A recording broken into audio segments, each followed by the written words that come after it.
Hello everyone. In physics classes, we are doing third chapter of class 12, that is current electricity.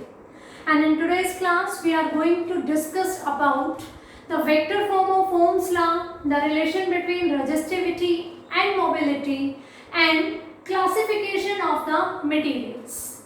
Before starting this class, I would like to recapitulate the previous formulas which we have discussed during this chapter till now. Okay, so let's start. I is equals to A N E V D, relation between current and drift velocity. I is current, Vd is drift velocity, A is cross-sectional area of the conductor used, N is the number density and E is the charge on electron. Second is drift velocity's formula. It is equals to E tau upon m. Small e again charge on electron, capital E is the electric field intensity, tau is the relaxation time, the time gap between the two successive collisions for an electron, m is the mass of electron, mu is the mobility, it is the ratio of drift velocity to the electric field. This is the drift velocity. If I divide it by the electric field intensity, I get the formula for mobility. It is denoted by mu and it is E tau upon m. The next R is the resistance in the terms of relaxation time and the current density. According to the Ohm's law, V is equals to IR and R is equals to V by I. But we have one more formula because we know that resistance is independent of the value of potential difference and the current because it is the ratio of these two values. Basically, main formula is this one. R is depending on the length of conductor and inversely proportional to area of the conductor. It depends on the number density and relaxation time. M and E are the same, mass of electron and charge of electron. Rho is the resistivity. We know that resistance and resistivity are related by this formula. R is equals to rho L by A. So resistivity, we remove L and A. From the formula of R, we get the resistivity. Okay, now J was the current density. And it is the amount of current flowing through a conductor per unit area. Current is a scalar quantity and current density is a vector quantity. G, conductance, reciprocal of resistance. Sigma, conductivity, reciprocal of resistivity. These all topics detail wise we have already discussed in our previous classes. So today we are going to start these topics because they all are based on these formulas. That's why I have written them. So let's start with the first one, vector form of Ohm's law. Vector form of Ohm's law. If you are revising the classes properly, then I know these formulas are on your tips. But if you are not revising, please start revising. Okay, all topics, all videos are available. You can check from the playlist and you can listen these videos and understand the concept so that upcoming topics will be clear to you. Because in physics, all the topics are interlinked with each other somehow. So, vector form of Ohm's law. Ohm's law, we have discussed these things. Whenever we are saying ki Ohm's law, we are writing V is equals to IR, where V is the potential difference across the ends of a conductor, I is the amount of current flowing through that conductor and R is the resistance offered by that conductor. Now what is the vector form? Okay, let me tell you the relation initially. J is equals to sigma E. J is equals to sigma E. J is the current density. Current is a scalar quantity but current density is a vector quantity. And electric field intensity is also a vector quantity. So this is the vector form of Ohm's law. In the exam it can be asked theoretically in the terms of the statement that derive the vector form of Ohm's law, or it can be asked like prove that current density is equals to product of conductivity and electric field intensity. Okay, it's very easy if we know about these concepts, these formulas. So revise those properly. then this is going to be very easy for you. Let's start the relation between current and drift velocity. I is equals to A N E V D. This is the relation between current and drift velocity. And what is the drift velocity?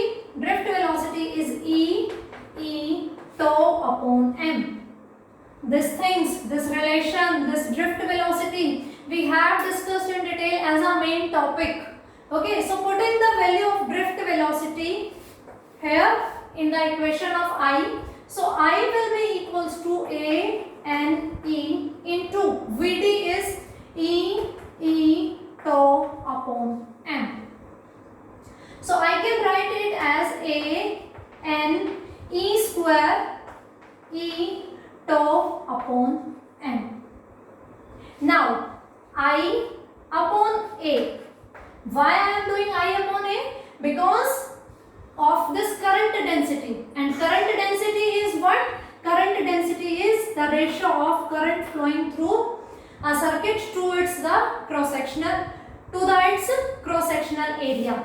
So that's why this is here, and I get I is equals to, see what I am writing? I am writing it like this, m upon n e square tau.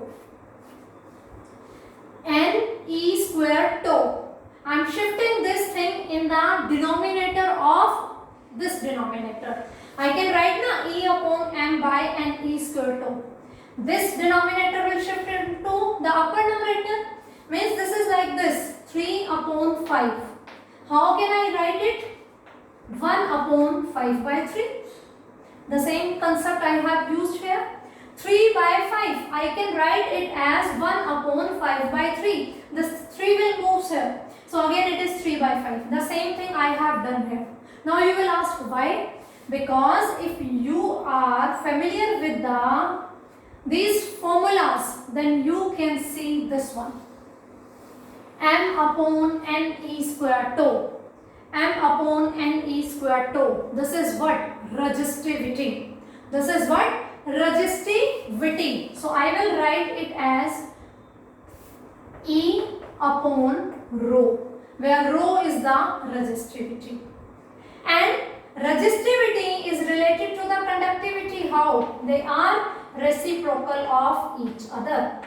Resistivity and conductivity are reciprocal of each other. So I by A is J. I will write it in vector form because it is a vector quantity. Okay. 1 upon rho, 1 upon resistivity is conductivity. So I will write this.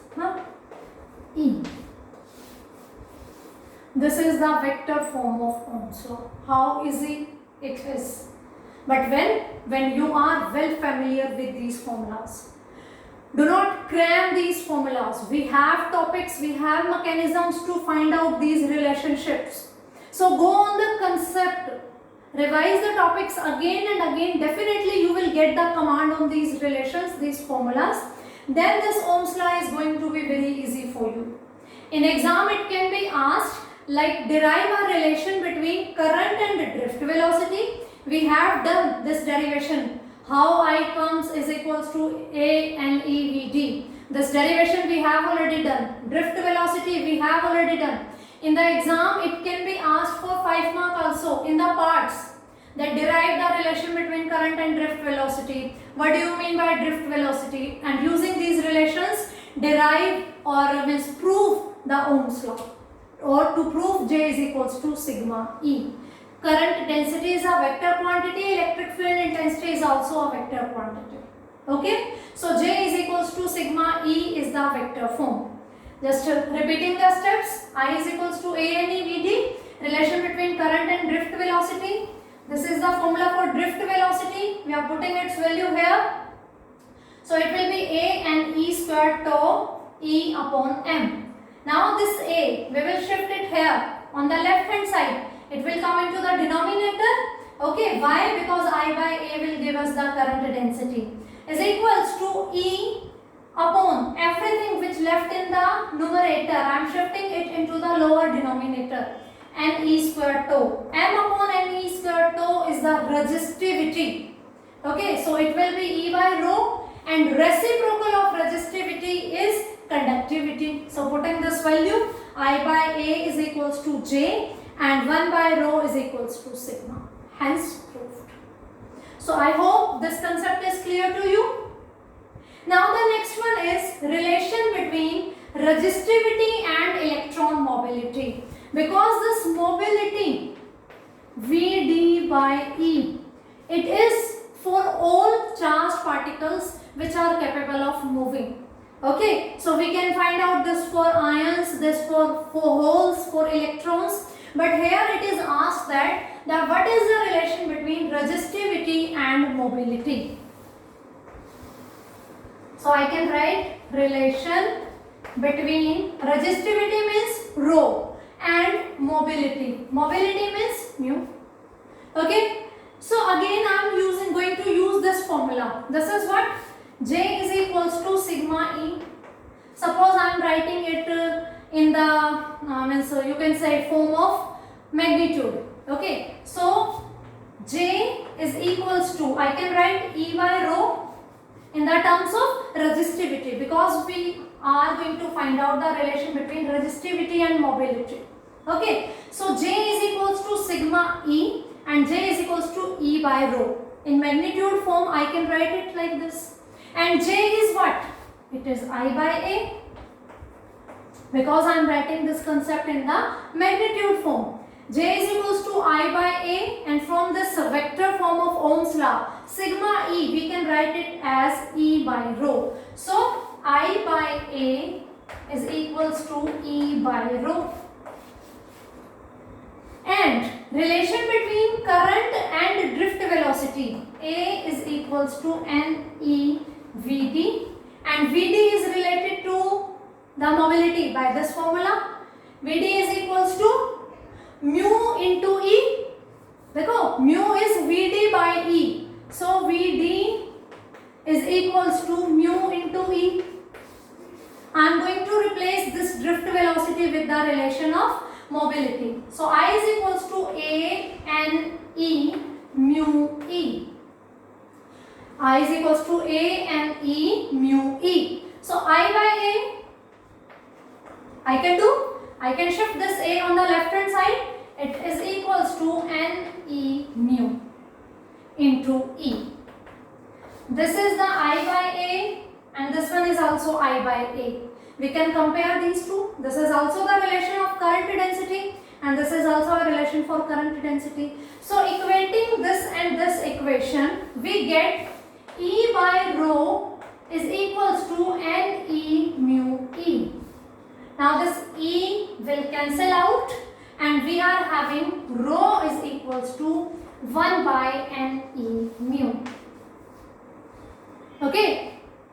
1 by rho is equals to NE mu. So rho is equals to 1 by NE mu. But we are using relation between current and drift velocity.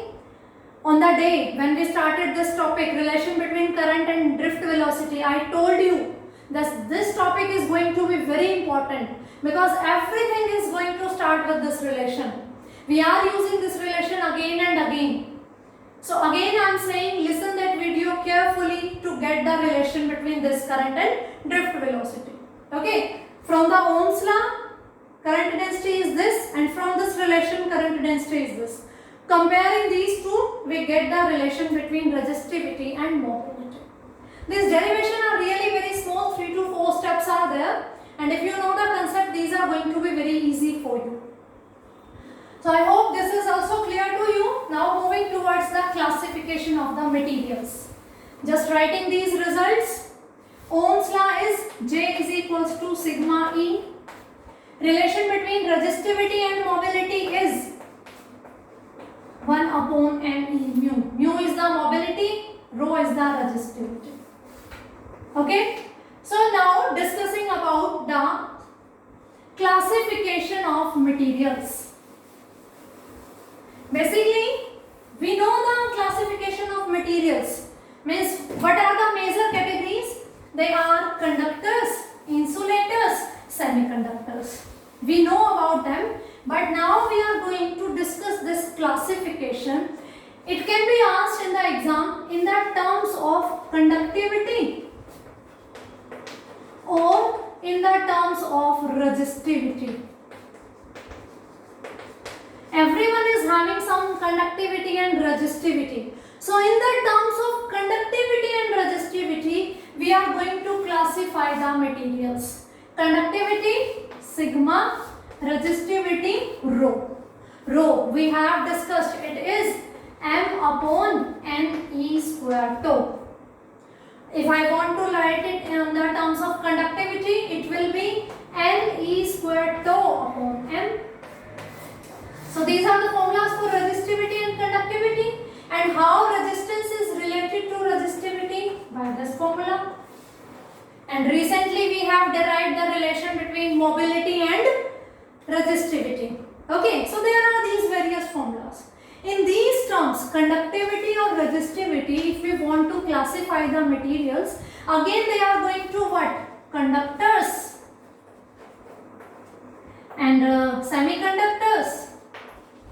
And the third one is insulators. In the terms of conductivity and in the terms of resistivity. Okay. In the terms of suppose conductivity. Conductivity means with how ease these electrons are flowing through a conductor. That is the conductivity. Reciprocal of resistivity. Okay, conductance and conductivity are telling us the comfort, the ease of the flow of charges. So in the terms of conductivity, conductors are going to have, means materials which are having maximum conductivity or very high conductivity are known as conductors. The materials whose conductivity is nil or very small, you can say negligible, are known as insulators, and the materials whose conductivity is lying between the conductors and insulators, semiconductors, insulators and conductors, those are known as semiconductors. So the materials whose conductivity is very high, okay, means very high, they allow the physical movement of the charges, they allow the flow of charges with a comfort, with an ease, means no difficulty, no hindrance, no resistance they are going to feel. Those materials are known as conductors. And the materials whose conductivity is nil, approximate to zero, negligible, means they do not allow to the flow of the current, they are offering a lot of resistance, those are known as insulator. And semiconductors are what? Whose conductivity is lying between the insulators and conductor. Semiconductors, sorry, we are talking about what? Conductivity, it will be in the sigma. So sigma of means conductivity of semiconductor is more than that of insulator and less than that of conductors. The similar classification we can do in the terms of resistivity. The materials whose resistivity is very low, or you can say very small, are known as conductors. Okay, the materials whose resistivity are going to be very high, okay, or you can say maximum. Out of these three categories, they are having maximum resistivity are known as insulator. Again the thing, semiconductors whose resistivity is means greater than that of conductors and less than that of insulators. Resistivity semiconductor, resistivity conductor, resistivity insulators. Insulators are having the maximum resistivity and conductors are having the minimum resistivity. The same thing is here. As we have discussed in the terms of conductivity, the same thing is for the resistivity. So the materials whose conductivity is very high and resistivity is very low, those are conductors. The materials whose resistivity is very high and conductivity is very low. Those are known as insulators, and semiconductor in both the conditions, for the conductivity and for the resistivity, they lie in between the conductors and insulators. For example, for conductors, examples are metals, aluminium, silver, copper, etc. Semiconductor, silicon, germanium. Insulators, wood, rubber, paper, etc. So these are the category of classification of materials in the terms of conductivity and resistivity. Here I have written order of resistivity. We know that conductivity and resistivity are reciprocal of each other. If we know the order of resistivity, how can we get the order of conductivity? Just reciprocal of that, means 1 upon that. Okay, or we can convert the positive powers into the negative or negative powers into the positive. So let's talk about the order of resistivity. For metal, of course resistivity is low. It is ranging from 10 to the power minus 8 to 10 to the power minus 6 ohm meter. Okay, semiconductors whose resistivity is varying from 10 to the power minus 6 to 10 to the power plus 4 ohm meter. And for insulator, its value is ranging from 10 to the power plus 4 to 10 to the power 16 ohm meter. Of course, insulators are having the maximum resistivity now. You can see from the order. They are having resistivity in negative orders and they are having in positive one. And if I talk about the conductivity, what will happen? These powers will become positive and these will become negative. And the unit will become ohm inverse meter inverse. Yeah, mho meter inverse. Yeah, Siemens meter inverse. For the resistivity, unit is ohm meter. And for conductivity, it will be ohm inverse meter inverse or Siemens meter inverse or mho meter inverse. Any of these you can use. So this is the classification and this is the range of the resistivity for various types of material. Same thing you can do for the conductivity, just changing the powers, positive to negative and negative to positive. So I hope these three concepts, vector form of Ohm's law, relation between resistivity and mobility, these two, and classification of materials is clear to you. This is sufficient for today. If you have any doubt, you can ask me anytime. Thank you.